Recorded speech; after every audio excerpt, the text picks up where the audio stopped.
Let me see. Okay, I wanted to ask you about this video. This is my favorite video of all time. So this video, it really motivated me, empowered me, and I think it did for a lot of people. So you probably know what I'm talking about. It's the Michael Jackson video. You had Magic, you had Eddie Murphy, you had so many beautiful, strong Black people representing African history, Egyptian history. Man, how did you even get into that video? If you could It's talk about that experience a little bit.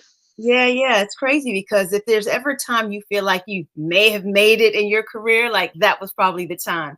And so I found out about the audition like on a Wednesday, Thursday in New York, but the audition was in LA. I was a broke ass dancer. I had to beg my mom, like, Mom, please get me a plane ticket. Please, I'm telling you, I can book this. I just know I can. And thank God I had a parent who really, like, even till this day, she's scratching her head, like, how did this happen? But who supported like my dreams. And she was able to get me a ticket. And there was a bunch of us. There had to be about 15 to 20 of us New York dancers who found out at the last minute and were able to get to LA. And even though we had had a relationship with Fatima, who choreographed, she couldn't make any promises because the director obviously has the last say. John Singleton, really unbeknownst to us, was a fan of dance and knew who a lot of us dancers were because they watched music videos. And that's one thing that's really surprising throughout my journey. It's like Prince knew who we were and Janet knew who we were because they watched their competition. So you think that they're only watching the artists, they're watching the background, they're watching the concepts, they're watching the dancers. Like Hammer knew who everybody was. So we get in, we audition, I book the gig. We're in rehearsals for like 2 weeks, but we don't get to see Michael until like the day or two before we're actually supposed to go to set to shoot. And when Michael comes in, his remember the time don't look like our remember the time. Our shit was killed. It's like, yay. Michael was like, hey, ha, hey, ha. He was like, whoa. Oh, it's supposed to look like that. Okay. So we had to like go back and rehearse, kind of get tight.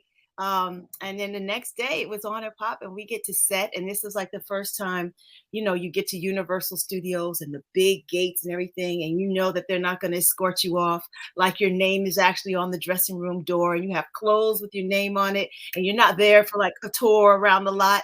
And it was surreal because Iman had all her supermodels there. Magic had all his NBA people there. John had all his film and TV people there.